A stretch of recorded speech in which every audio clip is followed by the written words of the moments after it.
I begin to.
রাস্তা এখনের রাস্তা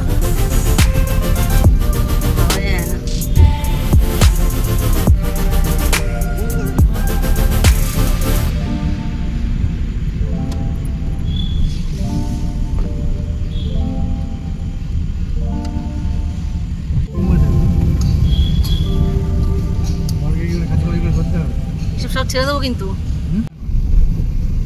জিজ্ঞাসা করো আর এখান দিয়ে কিন্তু যাওয়া যাবে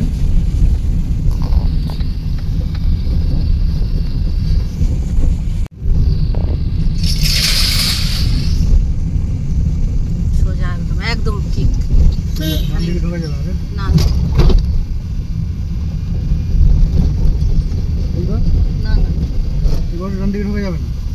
এবারে মনে হয় যাই না এবারে রাস্তাটাই মনে হয়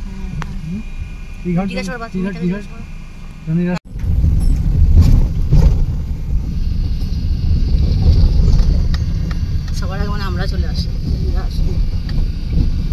ওরা সেই বি ব্লক থেকে আসবে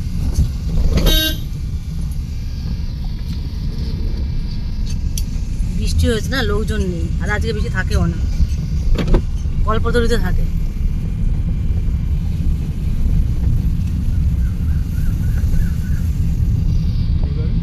সোজা না না না সোজা সেই এখানে এসে ভুলটা করেছিল ভুল না যে দাঁড়িয়ে জিজ্ঞাসা করে তারপরে গেছিলাম না এটা হচ্ছে ফুচকা এবার আর অসুবিধা হবে না তো এখানে দোকানে ভিড় থাকে মনে আছে রাস্তা দিয়ে পুরো ভিড় থাকে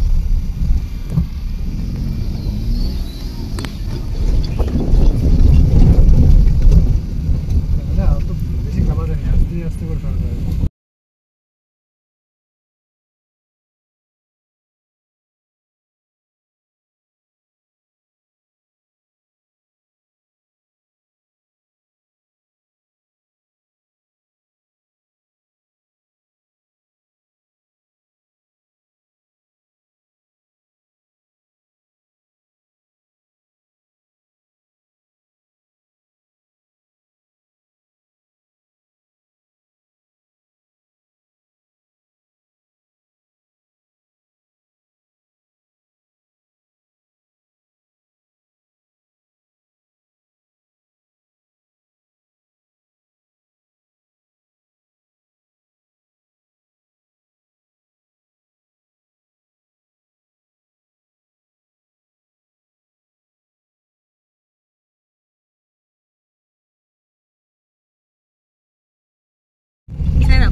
চলো চলো চলো জায়গা তো আছে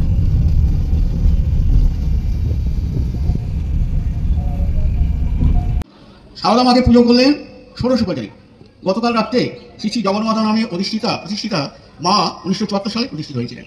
মায়ের একটি ছোট্ট চালাঘর ছিল, অ্যাসবেস্টস শেড, সেই মাটির দেওয়াল, তার ভিতরে মা পুজো নিতেন। তারপরে মায়ের ইচ্ছা হলো মন্দির হবে দক্ষিণেশ্বরের মতো। বলুন, এদিকে হাত শূন্য, কোনো টাকা পয়সা নেই, সঞ্চিত অর্থ কিছু নেই। মায়ের মন্দির হয়ে গেল। মা প্রতিষ্ঠিত হলে ফলহারিণী কালী পুজোতে, রামকৃষ্ণ জন্মতিথি উৎসবে, কল্পতরু উৎসবে বর্তমানে এখানে লক্ষ লোকের সমাগম হয়। ভক্তরা সেখানে আনন্দে অভিভূত হয়ে আমি লক্ষ্য করেছি কল্পতরুর দিনে ঠাকুর রামকৃষ্ণদেবকে দর্শন করে বেরোবার সময় তাদের চোখ ছলছল করছে, তারা কেমন একটা দিব্য ভাবে আবিষ্ট হয়ে গেছে। এই ফলহারিণী কালী পুজোর মাহাত্ম্য সম্পর্কে সকাল থেকে আলোচনা হচ্ছে, সঙ্গীতের অনুষ্ঠানে ভাব ভক্তি প্রকাশ হচ্ছে। আজকে আমাদের অনুষ্ঠানে অনেক ভালো ভালো গায়ক গায়িকা এসেছেন, এই পর্যন্ত তারা সঙ্গীত পরিবেশন করে তা নয়। এখানে আমাদের গানের প্রধান শ্রোতা হচ্ছে স্বয়ং মা জগজ্জননী আর ভগবান রামকৃষ্ণদেব। কি প্রমাণ তার? প্রমাণ হচ্ছে, লোকে বলে না হাতে পাজি মঙ্গলবার, হাতে পাজিতে বলছে মঙ্গলবার। প্রত্যক্ষ প্রমাণ পেলে আর কোন প্রমাণের দরকার হয় না। মা গান ভালোবাসেন। কার গান ভালোবাসেন? 27 বছর হয়ে গেল আজকে যিনি পদাবলী কীর্তন করবেন, ইস্কন মায়াপুর মন্দিরের যিনি ব্রহ্মচারিণী রূপে জীবন অতিবাহিত করছেন, ইস্কন মঠে দীক্ষিত। আমাকে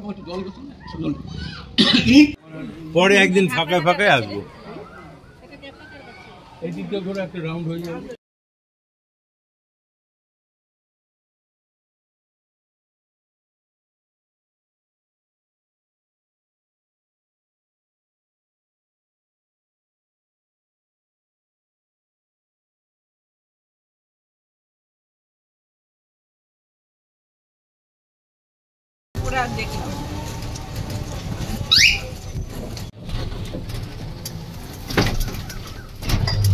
আমি তুমি যখন গান করছো ওকে আমাকে দেখিয়েছে, চন্দনদা গান করলো, জানি না, আমার শুনিনি।